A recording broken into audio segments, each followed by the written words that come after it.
আসসালামু আলাইকুম সুপ্রিয় দর্শক, আমাদের ভিডিওটিকে বেছে নেওয়ার জন্য আপনাদের সকলকেই অসংখ্য ধন্যবাদ।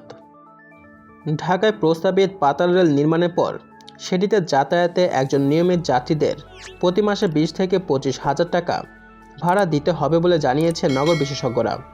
তারা বলছেন, এমন ব্যয়বহুল যোগাযোগ ব্যবস্থার জন্য ঢাকা শহর ও ঢাকাবাসী এখনও প্রস্তুত নয়। এজন্য পাতাল রেলের পরিকল্পনা বাদ দিয়ে ঢাকা যানজট সমাধানের জন্য ফুটপাত উদ্ধার ও উন্নত বাস সার্ভিসের প্রতি জোর দিয়েছেন তারা। শুক্রবার দুপুরে institute of planning and development আয়োজিত এক ভার্চুয়াল সংলাপে তারা এসব কথা বলেন।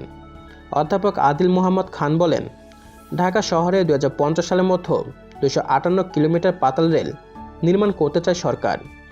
এতে মোট 11টি রুট থাকবে। এর মধ্যে 2030 সালের মধ্যে 4টি রুট চালুর পরিকল্পনা আছে। ইতিমধ্যে এই সংক্রান্ত প্রকল্পের সম্ভাব্যতা যাচাইয়ের কাজ শুরু হয়েছে। চলতি বছরের জুন মাসে সম্ভাব্যতা যাচাই ও প্রাথমিক নকশা তৈরির কাজ শেষ হবে। এই কাজে ব্যয় হবে 318 কোটি টাকা। 258 কিলোমিটার পাতাল রেল তৈরিতে মোট ব্যয় হবে $65.45 বিলিয়ন।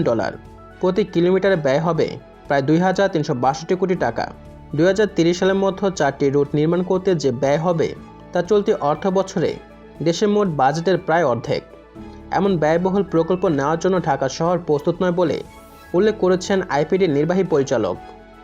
এ বিষয়ে নিজের ব্যাখ্যা তুলে ধরে তিনি বলেন, এখন পর্যন্ত যেসব দেশে পাতাল রেল নির্মাণ করা হয়েছে সেসব দেশের নাগরিকদের মাথাপিছু আয় আমাদের চেয়ে 20 থেকে 40 গুণ বেশি। তাই ঢাকার সমস্যা সমাধানে সাশ্রয়ী ব্যয়ে রেলপথ উন্নয়ন, পথচারী বান্ধব ফুটপাত নির্মাণ ও বাস সেবাকে উন্নত করার পরামর্শ দেন আইপিডির নির্বাহী পরিচালক। বন্ধুরা, কম সময়ে বড় খবর পাওয়ার জন্য সাবস্ক্রাইব করুন দ্য রিমার্কেবল মিডিয়াকে।